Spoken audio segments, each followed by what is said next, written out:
Hey guys, how's it going? Cartoon Carl here, back again with another how-to VR guide. The series where Daigo and Ed basically give me free reign to do a more deep dive into the VRifying process. And oh boy, is it required for this one. Let me tell you all something. This hack hacks harder than any other hack has ever hacked in the history of hacking. In fact, this hack hacks harder than Jason Voorhees hacks camp counselors circa 1981 to 1989. That's how hard this hacks. Well, take that, take a whole bunch of steroids and a lethal amount of cocaine, and you get the amount of hacking that's going on over here, over now. Yeah, it's one hell of a hack. Okay, so right off the bat, credit where it's due. My good friend, Dedo 2000, link in the description for his social media and YouTube, has absolutely inspired me to take a look at this. He has attempted to get Zelda Tears of the Kingdom up in VR, and from corresponding and seeing his videos, I can see what he's done, and I've decided to attempt it myself. Now, we are going to compare notes, and together we will come up with the best possible way to play this game. Right now, this is what I have come up with, and I'm going to share it with you all. We as a community can get Tears of the Kingdom very, very playable in VR. This strange gloom keeps getting thicker.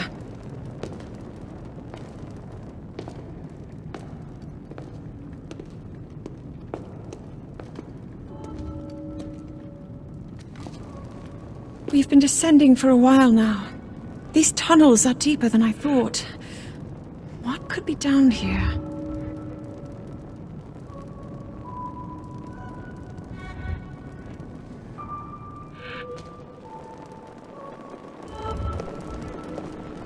Alright, so let's get to it.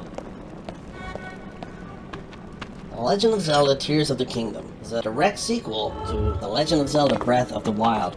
While previous games in the series did attempt the open world idea, they were still quite linear in their paths. Breath of the Wild and Tears of the Kingdom are the first true open world Zelda games. What we all thought was impossible, Tears of the Kingdom improves upon Breath of the Wild in almost every way. In one part it's open world, another part it's a huge sandbox where you can do whatever the hell you want. It is an honest to god epic Legend of Zelda adventure. People have been falling ill after coming into contact with the gloom drifting through these caverns. Though here it seems almost misty and not concentrated enough to harm us. We'll keep going, with it coming up from beneath Hyrule Castle.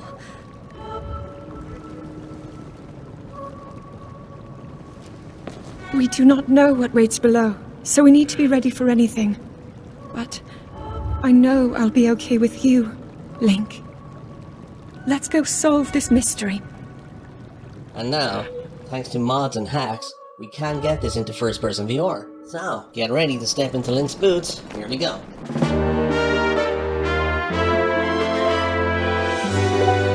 Alright, so the first thing you gotta do, in the link in the description you will see a plethora of files that you must download. All of these are required, but don't worry, we're gonna go through it in a step-by-step basis. As I previously said, this is one hell of a hack. There's many steps involved, but once they are done, and you are in the game. As well as software, you're also going to need some hardware for this to work. You're going to need a Nintendo Joy-Con. Now, you could use a Wiimote instead of a Joy-Con, or even a gyroscope-enabled controller. However, I've chosen Joy-Con as it is lightweight, and you will see why in a moment. And you're also going to need an Xbox controller. Now, other controllers such as the Switch Pro or the DS4 controller will also work, but you need to disable the gyroscope inside them. Otherwise, they will affect your gyroscopic aim. Okay, so your first step is to configure the Yuzu emulator. Now, what is Yuzu? Yuzu is an emulator for the Switch console on PC. In fact, there are two such emulators. There's Yuzu and Ryujinx. Both are fantastic. However, Yuzu does have an edge when it comes to running Tears of the Kingdom. We're able to get a much more stable FPS when playing on this emulator. That is the reason we are using it. Alright, so, go ahead and open up your Yuzu. Go to File. Open Yuzu folder. Alright, now I cannot tell you where to get the product keys or the Legend of Zelda game. It's important that you already own the game on the Switch at least. Otherwise it's piracy, you guys, and I cannot advocate that. But, having said that, a quick Google search should help you out there. Alright. So go ahead and place your product keys in the keys folder. You'll need that in order to get the game to run. Okay, now back on the main user screen, search for the Legend of Zelda folder. Alright, point the emulator towards that. In some cases you need to restart the emulator for the game to appear. Okay, now go to the settings. Have your settings look like mine to get the game to play as close to mine as possible. In saying that, your systems and my system is different, so you may get better results tweaking slightly.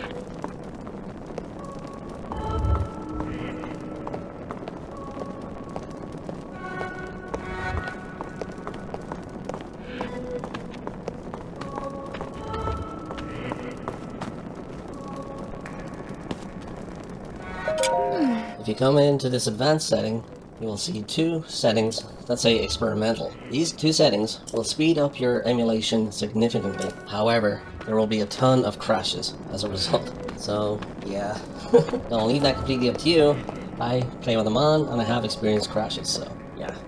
So, okay, if you follow those steps, your Yuzu emulator is ready to play Tears of the Kingdom. Just be aware, as with most emulated games, shaders need to be cached, so when loading shaders for the first time, you will experience slowdown. That is completely normal. Once that shader is cached, the next time you play that section, you will not get slowed down, or at least get minimal slowdown. So just be aware of that. When you go into this game for the very first time, there will be slowdown. Okay, moving on to the next section.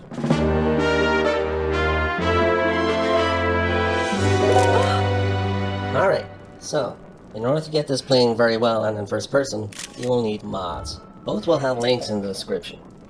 Okay, so the first one we're going to look at is any aspect ratio. Now, having this here is more of a placeholder than anything else. The reason being, one of the stretch goals is to have a HUD that you can scale. Right now you cannot scale the HUD, and it is slightly obscured. You cannot see all of your health, for instance, and you cannot see some of the minimap. But once the HUD scaling aspect of this mod comes into fruition, you will be able to do so. So it's there as a placeholder only. That being said, there are some quality of life settings that you can do now. Go ahead and open up the EXE. Alright? Follow the settings that I have on screen. Very important that you choose an aspect ratio of 4 to 3. This is because that is the optimal view for inside your headset. Each eye will have a square view, not a rectangular view. So you want the correct aspect ratio so you don't get stretching, and you don't get weird warping effects. So you must have 4 to 3. Okay. When it comes to controller, whatever controller you're using, you can change the layout. That's completely up to you. When you're ready, hit generate. Okay?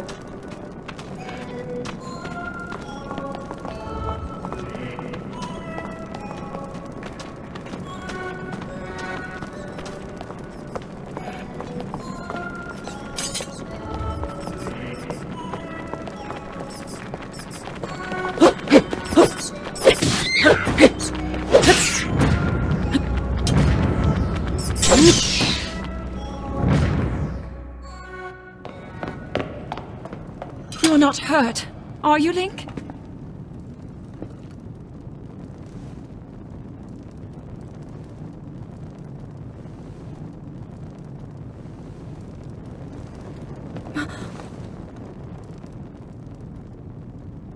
Look at these murals.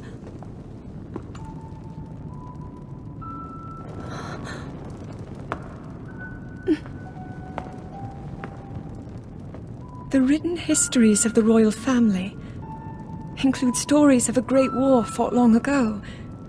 It was a conflict between allied tribes and someone only ever referred to as the Demon King. Is it possible? Do these murals depict the same legend?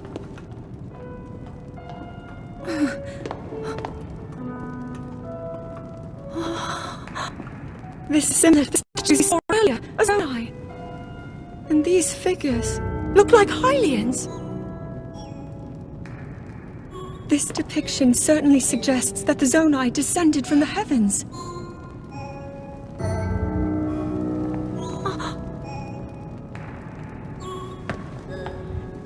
It is said that my ancestors, the first of Hyrule's royal family, were born from a union with gods who had descended from the heavens. These murals tell a similar story, and if they are accurate, then the gods mentioned were the Zonai. They must have forged a relationship with the Hylians of that time, working together to establish... kingdom of Hyrule! This figure, he seems to be stealing something of incredible power from the young kingdom. This all aligns with what I've read during my studies.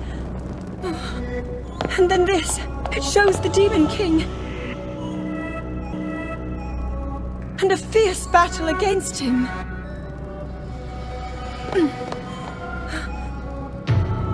If the creature depicted here really does represent the Demon King, then... Oh. Incredible! This mural must be the Great War recorded in the royal histories! This is the imprisoning war, and the events that led up to it! Link! This is a huge discovery!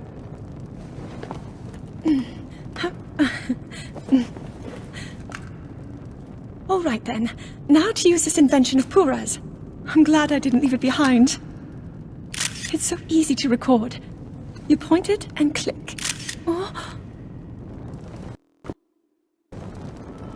it looks like the rest of the murals are obscured.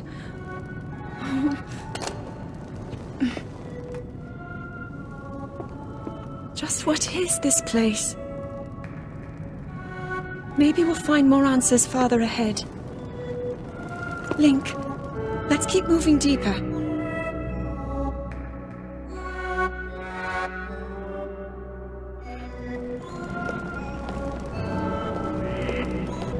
Now go ahead and right-click on the game in the Yuzu emulator.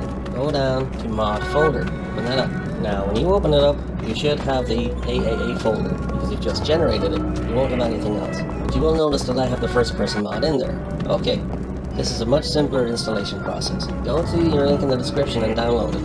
Okay, extract that file, copy it, and paste it in there. That's the first person mod. Very simple. Now, just a word on the first person mod. You will have noticed how easy it was to install that, and it's a godsend. However, there are some caveats. The first person mode is for exploration, gyro aim, and combat only. Once you are swimming, climbing, or lock onto an enemy for combat, the camera will zoom out into a third person perspective.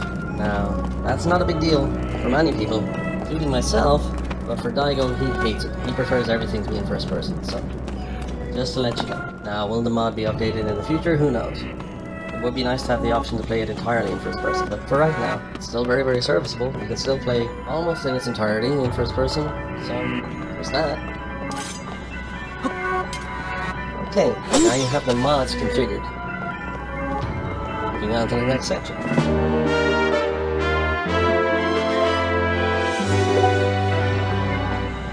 Okay, so here's where the absolute hacky of hacks comes into play.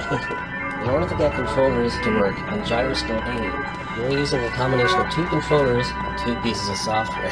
Okay, so first step, let's configure our controller. Okay, now I already have it set up, so you don't have to. You can simply copy the file from the link in the description, right? Open your Yuzu folder, go to config, input, and place it in there. That's it, you're done. However, if you want to know how to do this yourself, and tweak it further, configure it how you like, okay, watch along. What is that?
Was that the sword that seals the darkness?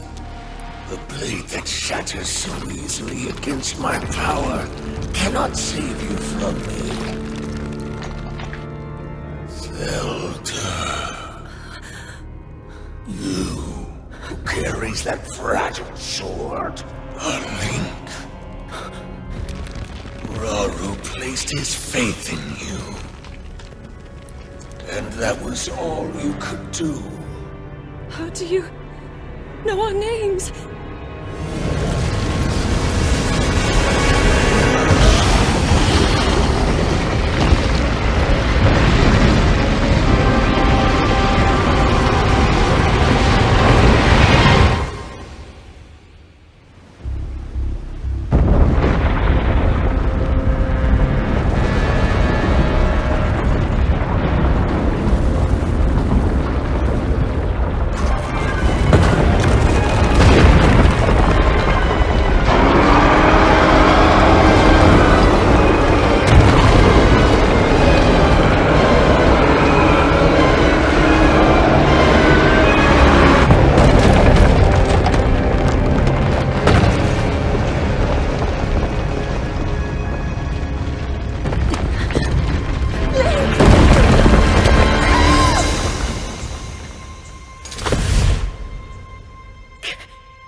So your first step, choose dual Joy-Cons as your output.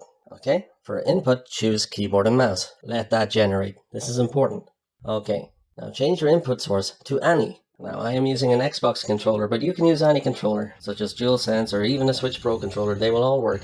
However, for controllers that have gyroscope enabled, you must disable them because this will interfere with your gyroscopic game later on. And we'll get to that later. Okay. Now configure all of the keys to your controller, with the exception of the right thumbstick. Do not touch that. You can follow along what I'm doing here. So every key will be mapped to your gamepad apart from the right thumbstick. That is reserved for your mouse, okay? And there's a very good reason why, and you'll see later on. Okay, you see down there where it says motion, okay? Turn on your Joy-Con. Alright, change motion to shake. Now shake your Joy-Con. That will configure that Joy-Con as your gyroscopic aim. That's what you want. So when you press the R key for gyroscopic aim, you will now be able to aim with that Joy-Con, which is what you want. Ah, Link. Finally you wake.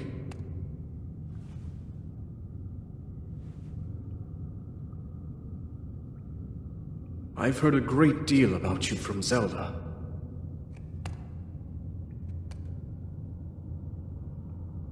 Your wounds were severe. I am relieved to see you escape death. Your arm, however, was beyond saving. I had to replace it, lest the injury endanger you further.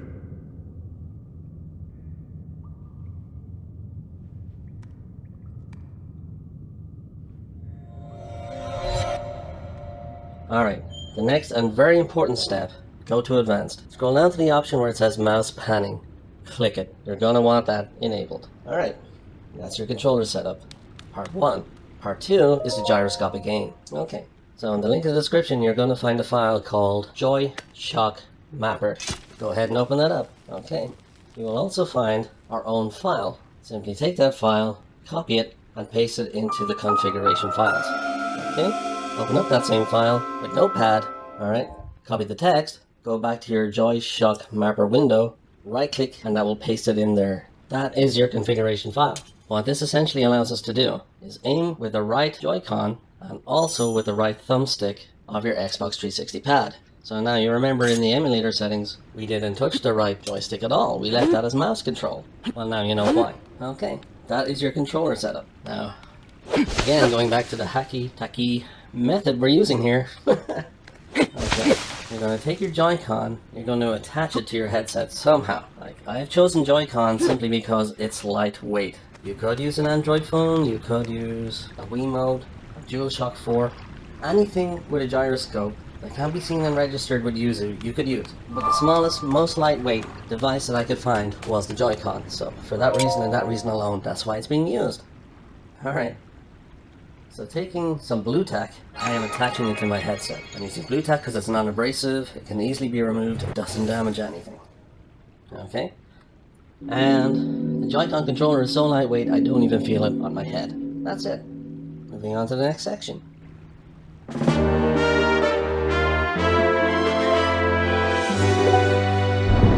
you got all that done, you got your emulator all set up for the game, and you got your controller and head tracking set up. Now you're going to need to get that in 3D and into your headset. So let's get the 3D part done now. In the link in the description you're going to find Reshade.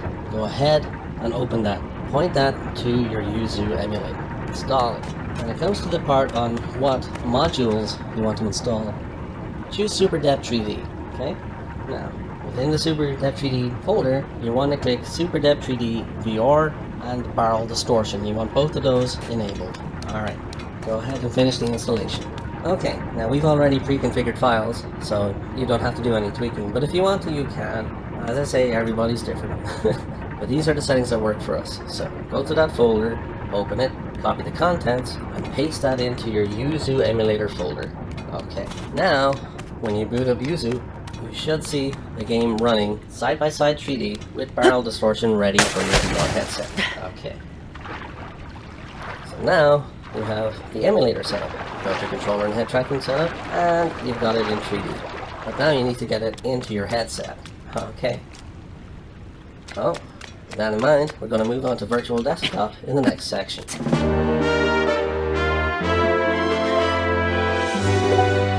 Alright. So, for this step you're going to need virtual desktop. Now this is not the streaming app that you can get on your Quest 2, this is the original PC application that you can get from Steam. Okay? Very important distinction, they're two different pieces of software. Go ahead and open that up. Alright? Have your settings look like mine. This will allow the view to be locked to your headset view. So wherever you look, that screen is going to be present. Okay? And go back to your Yuzu emulator. Now, very important, because when you are setting up your controllers, you set up mouse panning. Okay, once you've done that and you're in the game, you cannot use the mouse anymore. It is locked inside that screen, which is fine. You'll just need to use the hotkey system. So simply press F11 to get that into full screen. Now, when you look in your headset, you will see the world of Legend of Zelda Tears of the Kingdom in 3D with the correct barrel distortion, correct FOV. Yeah, it'll work. If you want to disable the game, hit F5. Now, there are some caveats. If you've been watching our channel for any length of time, you will know that Vorpex is our preferred method for getting flat screen games into VR, for a number of reasons. It has very good native head tracking, well, and it's mouse-look head tracking, 6 degrees of freedom head tracking, a very wide array of 3D options that you can also use. Now, Reshade, on the other hand, does not allow 6 degrees of freedom head tracking. It does allow mouse-look with third-party software. Visual fidelity-wise, Reshade is better, however, and you can do a hell of a lot more with it visually. Also, you don't have head roll, which you will get in Vortex. Now, head roll is like, you've got pitch, you've got yaw, so you can move your head up, you can move your head left to right, but you don't have head roll where you can move your head side to side, and the view remains static. You do have that in Vortex, but in Reshade, you do not have it. Now, using virtual desktop, you can get around it. However, I have found that it's too sensitive and I don't know where to change the setting. So when you're using head roll with virtual desktop, yeah, it seems off somehow. I can't quite put my finger on it. It's not as good as Vortex's implementation. All that being said, this is an absolute fantastic way to experience Legend of Zelda Tears of the Kingdom in VR. First person perspective, stereo 3D, gyroscopic, precise head tracking in 3DOF. It's fantastic. You The only drawbacks being, hood scaling implementation in the Any Aspect Ratio mod is not implemented just yet, but once it is, that's going to be helpful in so many ways, because you'll be able to adjust the HUD where it fits inside your view. Right now it's kind of obscured, but once that's implemented it'll be fine, and you will be able to increase the FOV. Right now, again because of the HUD, the FOV is still slightly narrower than I would like it to be, but in order to see the HUD, that's the concession we've had to make. Obviously when the mod gets updated, we will be able to change that and update the file also. Head roll is slightly off.